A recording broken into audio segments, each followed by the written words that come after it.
सब चौतरफा बिकवाली का माहौल 23,022 का लोच हुआ था आज। वो तो नहीं टूटा है लेकिन उसके आसपास कारोबार कर रहा है। क्या लग रहा है आपको, ये लेवल्स होल्ड कर पाएंगे या इसके नीचे जाएगा आज? या अभी एक्चुअली देखा जाए तो इस मार्केट में लेवल्स का कोई मतलब ही नहीं रह गया। क्या लेवल, क्या मतलब, आप भाव देखिए, हम्म।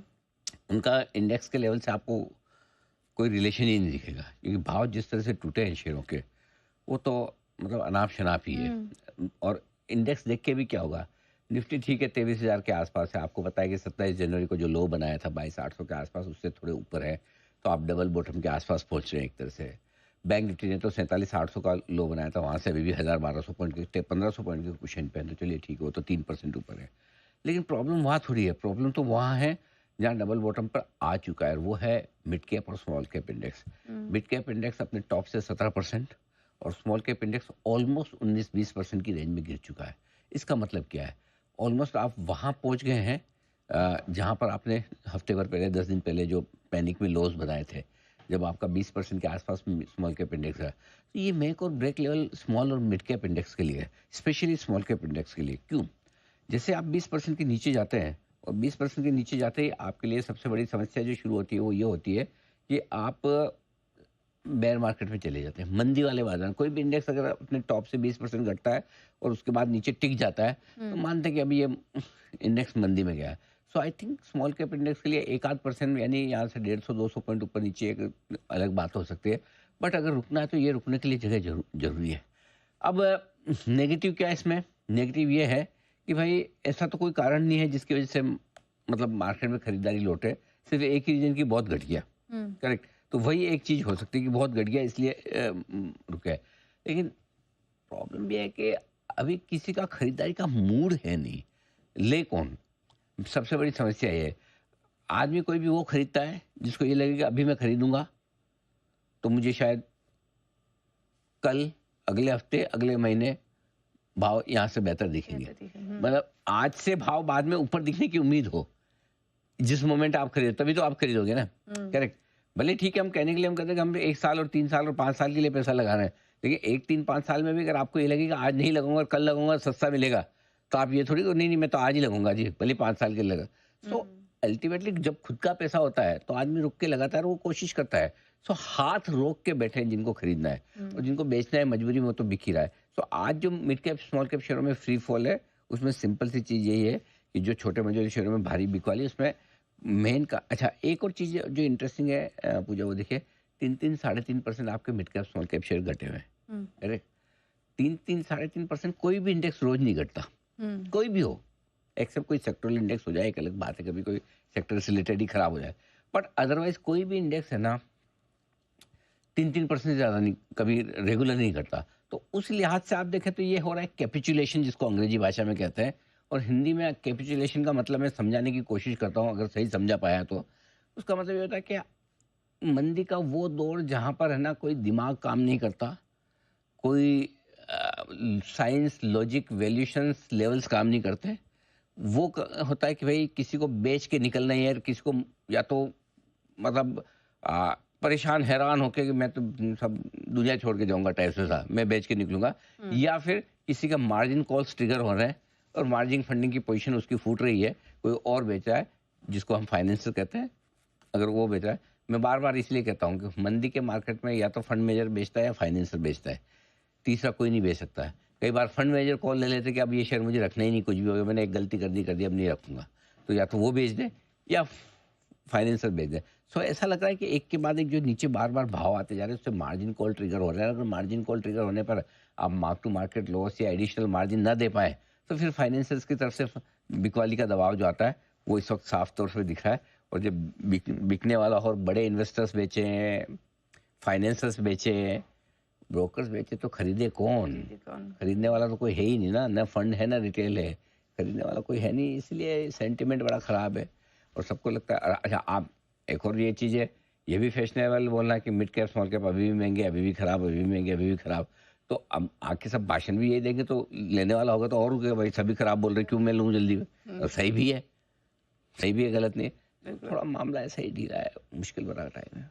चलिए, मुश्किल का टाइम है, सेंटीमेंट्स नेगेटिव हो चुके हैं और मिड कैप स्मॉल कैप ज़्यादा मूड खराब कर रहे हैं। तो सर फिर ऐसे में अब वैसे तो आपने कहा कि लेवल्स इंपॉर्टेंट नहीं होते, लेकिन फिर भी समझने के हाँ, मतलब ऐसे समझना इम्पोर्टेंट। तो चाहिए हाँ, पड़ेगा हाँ, ही कि अब यहाँ पर करे क्या। देखिए 23,000 के करीब ये आ ही चुका है। हाँ, नहीं देखो लेवल इम्पोर्टेंट इसलिए आज से इम्पोर्टेंट नहीं, कोई भी लेवल आप सोचो टूट जाता है। हम्म। जैसा आप कभी घूरती है ना सर, जैसा आपने 23,000 को घूरा, टूट गया बेचारा, देखो।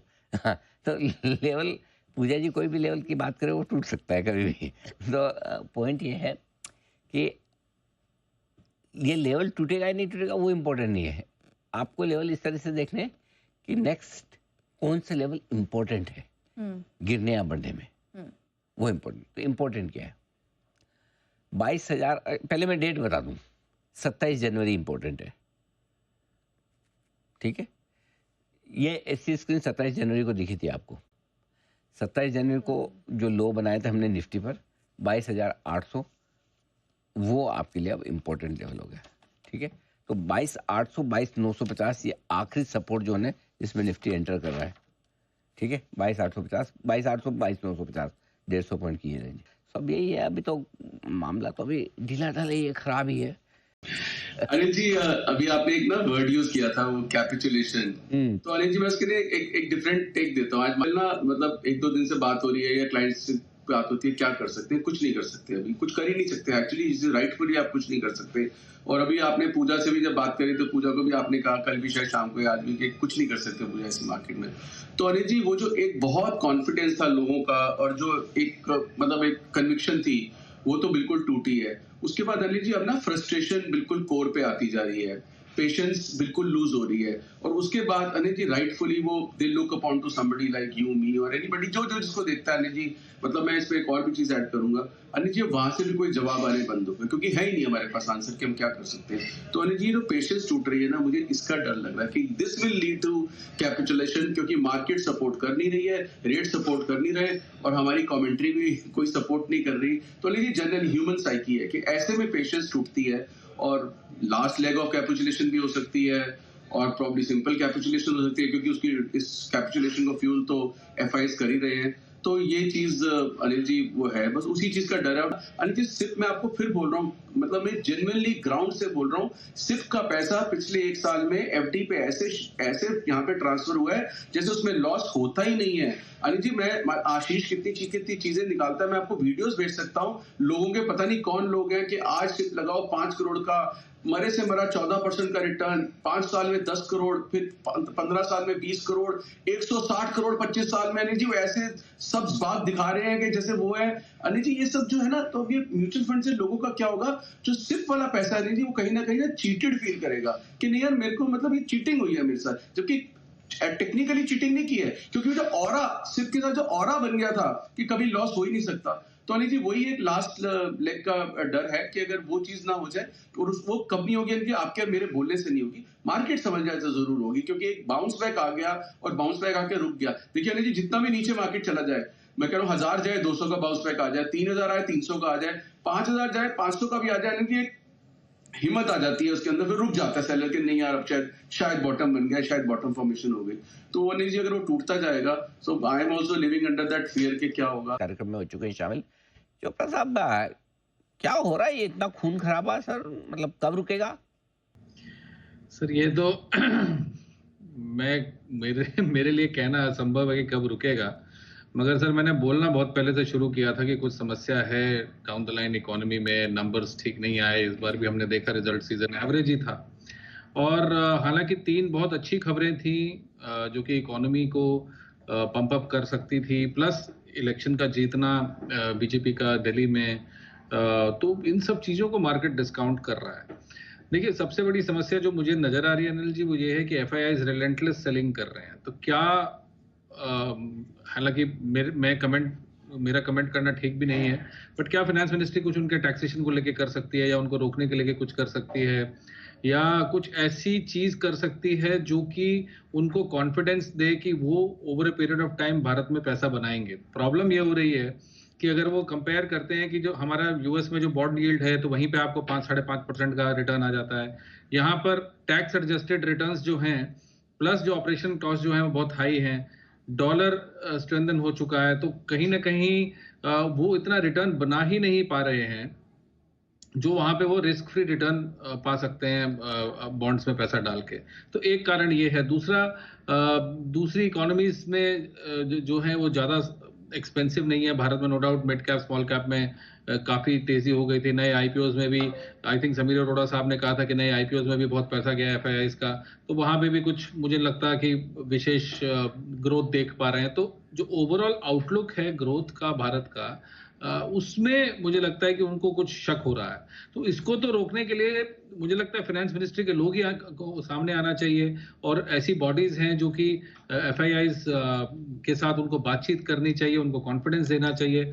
4-4 लाख करोड़ रुपया आपके बाजार से निकल जाएगा कुछ महीनों में, तो अनिल जी बहुत मुश्किल है। हमारा average inflow of mutual funds में जो बात हो रही है वो 26 से 30 हजार करोड़ का है महीने का, और सेलिंग हो रही है रोज के 4-5 हजार करोड़ की। तो आप कहां से मैच कर पाएंगे और कितना एब्जॉर्ब करेंगे?